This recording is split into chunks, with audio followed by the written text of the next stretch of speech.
Bonjour et bienvenue dans cette vidéo, vous êtes avec Spike pour selfmademusic.fr, la chaîne qui aide et qui conseille les artistes dans leurs projets musicaux et dans leur carrière.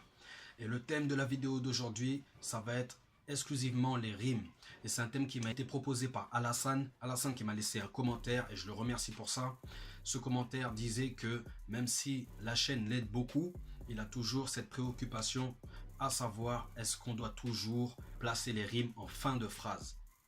Vous voyez, donc je lui ai répondu un petit peu en commentaire, mais je tenais à faire la vidéo parce que je sais que cette question pourra aider un maximum de personnes, un maximum de self-made. Donc vous aussi, faites comme Alassane, posez-moi vos questions en commentaire de cette vidéo. Si ce n'est pas encore fait, abonnez-vous à la chaîne parce que je partage énormément de pépites avec vous. Donc si vous voulez rien louper de tout ça, abonnez-vous à la chaîne. Et aussi, juste en dessous de la description, il y a une formation d'1 heure à laquelle vous pouvez accéder gratuitement. Mais avant d'accéder à cette formation, on part dans le vif du sujet et on voit tout de suite comment placer ses rimes dans son texte. Selfmademusic.fr.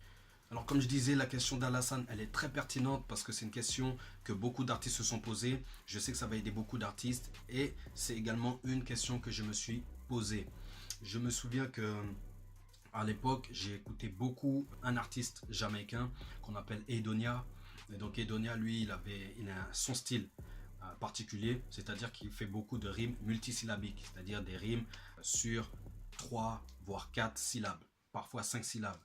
Dead body, yo, firehouse sound, man from them shot them make them spread out, pan ground bust out and tongue blood spread out and run and bled out and come through like mount and lung can beg out and done them dead out and done. Rifle clap bled out, pan some shotty, no say, fat like take mouth and jump. Informer can't talk them deaf out and dumb side red paper orange beg out and plumb firehouse. Chop on the clothes and neat, rose and beat through them nose and teeth. Chop it off, toes and feet, clothes can see for your nose and eat. Your pose and street full of holes and leak, nose and sleep, I need clothes and meat. Brain for your toes and feet, body mother frozen keep your firehouse.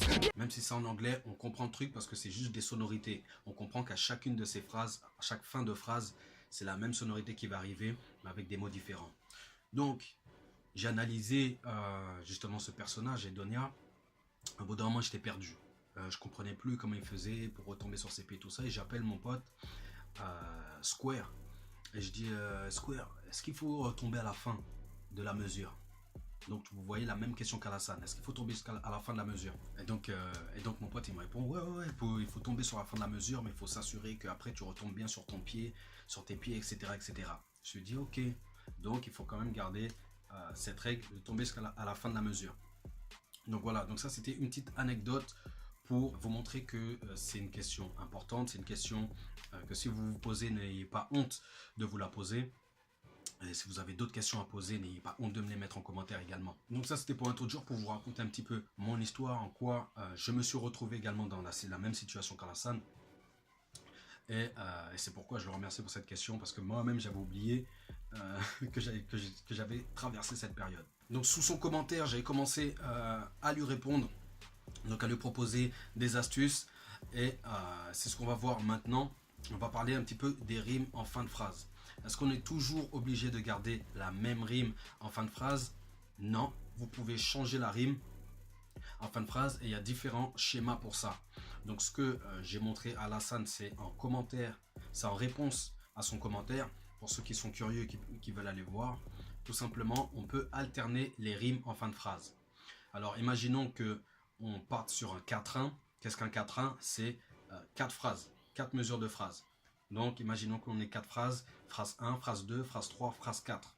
Il y a différentes structures qu'on peut alterner pour obtenir un changement de rime qui soit agréable et qui ne perturbe pas l'auditeur. Donc, les schémas que j'ai proposés, c'était phrase 1, rime A. Phrase 2, rime A. Phrase 3, rime B. Phrase 4, rime B. Vous voyez, donc ça fait A, B, B. On peut faire la même chose avec rime A, rime B, rime A, rime B. Vous voyez? Ou alors on peut faire rime A, rime B, rime B, rime A. Ce qu'on appelle les rimes embrassées. Je ne les connais pas toutes. Voilà. Mais en tout cas, c'est pour vous donner un exemple. On a également, quel exemple je peux vous donner? Entrelacé. Rime A, rime B, rime A, rime B. Donc on peut également faire rime A, rime A, rime B, rime A. etc. Donc vous voyez, ça vous fait déjà plusieurs structures où vous pouvez alterner les rimes en fin de mesure. Donc voilà les structures que vous pouvez utiliser pour donner du relief à vos morceaux, à vos couplets, en alternant les rimes. Mais le but, c'est que ça soit agréable à l'oreille de l'auditeur. Okay? À partir du moment où c'est plus agréable à l'oreille de l'auditeur, il arrête tout de suite d'être connecté à votre texte et passe à autre chose. Vous voyez, son esprit passe à autre chose, il calcule plus ce qu'il y aura derrière. Le deuxième type de rimes que vous pouvez utiliser, ce sont les rimes internes. Alors, que sont les rimes internes? Ce sont les rimes à l'intérieur de votre phrase, à l'intérieur de la mesure. Vous voyez? Donc, si on reprend notre exemple des phrases d'un 4-1, donc de 4 mesures, phrase 1, phrase 2, phrase 3, phrase 4, ce qu'on va faire, c'est qu'on va isoler une seule de ces phrases. Donc, on va prendre juste la phrase 1 qui termine avec une rime A. Et à l'intérieur de cette phrase 1, on va placer plusieurs rimes à l'intérieur. Vous voyez? Donc, si je peux vous donner un exemple, j'ai un texte qui fait, on a des rimes en ose. Je développe mauvais langue cause, faut lever langue, tu veux qu'on se pose. Je développe compte en bango, sur le backle, fit pousser demande pause. Vous voyez? Donc, à l'intérieur même des rimes, j'en ai placé certaines. Je développe mauvais langue cause, faut lever l'encre, tu veux qu'on se pose. Je développe compte en banque grossi, sur le backle, fil poussi demande pause. Vous voyez? Donc, à l'intérieur même des rimes, là c'était 2 rimes, donc 2 phrases. Et à l'intérieur de ces 2 phrases, j'ai placé quelques rimes. Une dernière fois pour que vous puissiez calculer. Une seule phrase. Je développe mauvais langue cause, faut lever langue, tu veux qu'on se pose. Je développe mauvais langue cause. Faut lever l'encre, tu veux qu'on se pose. Et à l'intérieur d'une seule phrase, j'ai déjà placé plusieurs rimes. Donc c'est ce qu'on va appeler les rimes internes. Et vous pouvez le faire sur la phrase 1, sur la phrase 2, la phrase 3, la phrase 4. En vérité, plus il y aura de rimes et plus ça sera plaisant à l'oreille de l'auditeur. Ça c'est un truc aussi, ça ajoute de la musicalité et des notes qui vont charmer l'auditeur, qui vont pouvoir séduire l'auditeur et donner du relief à chaque fois dans votre morceau. Okay. Le troisième type de rime que je voudrais vous présenter, c'est ce que moi j'appelle les rimes de transition. Et ces rimes de transition apparaissent à des moments très précis et ont une utilité précise. Alors, les rimes de transition, où est-ce qu'elles se présentent? Déjà, dans un premier temps, alors, soit elles se présentent en fin de 4-1, donc c'est-à-dire à la fin de vos 4 phrases, donc lors de la 4e phrase de votre groupe de 4 phrases. Et il peut se retrouver également entre 2 mesures qui s'enchaînent. Je vous donne un exemple. Si vous avez la mesure 3 et 4 qui s'enchaînent en une phrase, eh ben, vous pourrez placer des rimes de transition. Donc ça, c'est pour le placement. L'utilité de ces rimes de transition, c'est, comme son nom l'indique, c'est de passer soit à une autre rime ou soit une autre partie du couplet. Alors je vais m'expliquer. On va prendre l'exemple de la transition de la phrase 3 à la phrase 4. Pour faire cette transition, je vous donne un exemple. Vous pouvez avoir une structure de 4-1 qui est phrase 1, rime A, phrase 2, rime A, phrase 3, rime B, phrase 4, rime A. Vous voyez? Donc nous, on va se focaliser sur la phrase 3 et 4, où on a la rime B en phrase 3 et la rime A en phrase 4. J'espère que vous me suivez. Et ce qu'on va faire, c'est qu'on va placer des rimes internes qui vont nous servir de rimes de transition pour passer à une autre rime. Okay? Ce que je veux dire par là, c'est que la rime B de votre phrase 3, vous pouvez mettre des rimes en interne dans la phrase 4 et terminer en rime A lors de la phrase 4. Ce qui fait concrètement, phrase 3 qui termine en rime B, à l'intérieur de la phrase 4, vous pouvez placer des rimes B et terminer en rime A. Ce qui fait que même si vous étiez en rime B pendant une mesure et que vous retombez sur votre rime A parce que vous faites le rappel des phrases 1 et des phrases 2, ça passera crème dans l'oreille de l'auditeur. Et c'est ça le but.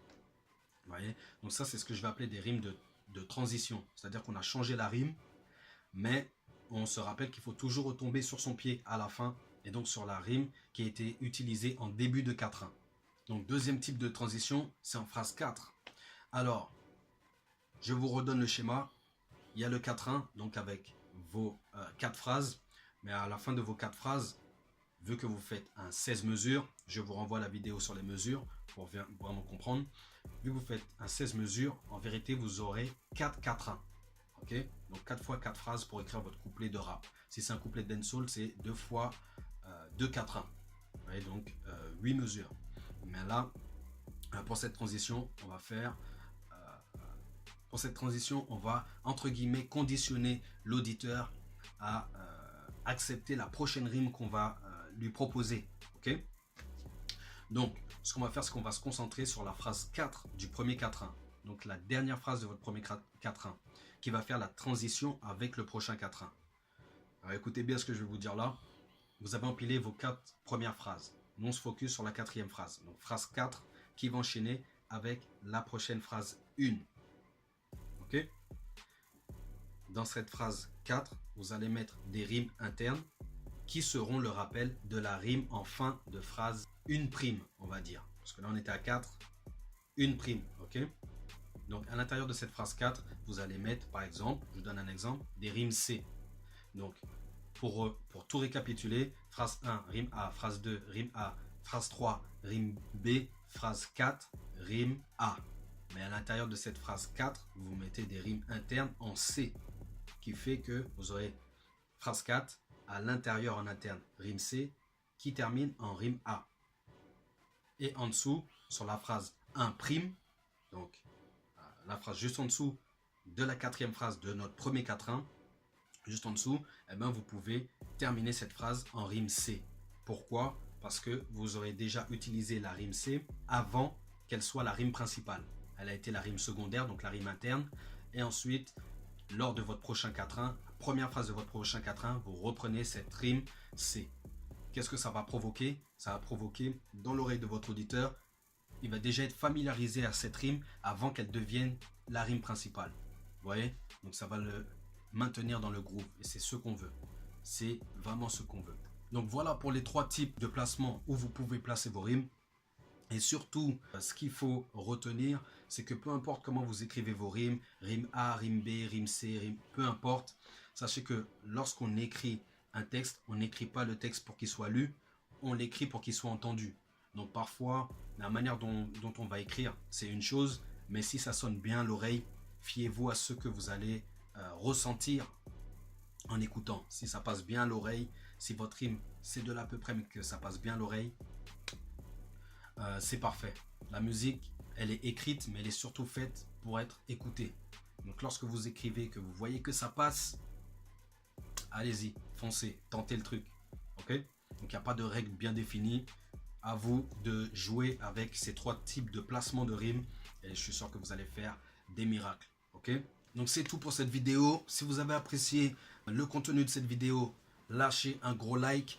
Abonnez-vous si ce n'est pas encore fait. Surtout, cliquez sur la cloche pour activer les notifications et pour être prévenu à chaque fois que je sors une vidéo et que je partage des pépites comme celle-ci.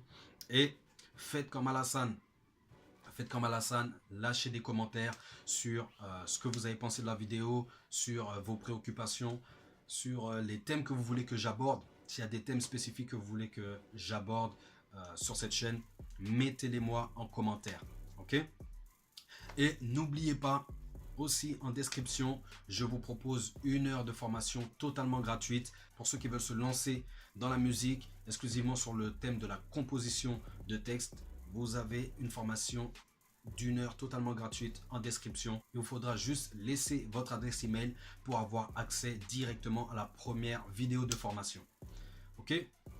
Donc c'est tout pour moi, les self-made. Je vous remercie pour votre attention et c'est à vous de jouer. Allez les self-made, à l'action. Go! Alors, qu'avez-vous appris de cette vidéo? Comment est-ce que ces conseils peuvent s'adapter à votre cas? Et quelles sont les actions que vous avez décidé de mettre en place? Laissez-moi vos réponses en commentaire. Faites-moi savoir ce que vous en pensez. Si vous avez d'autres questions, je vous invite à me les poser en commentaire également.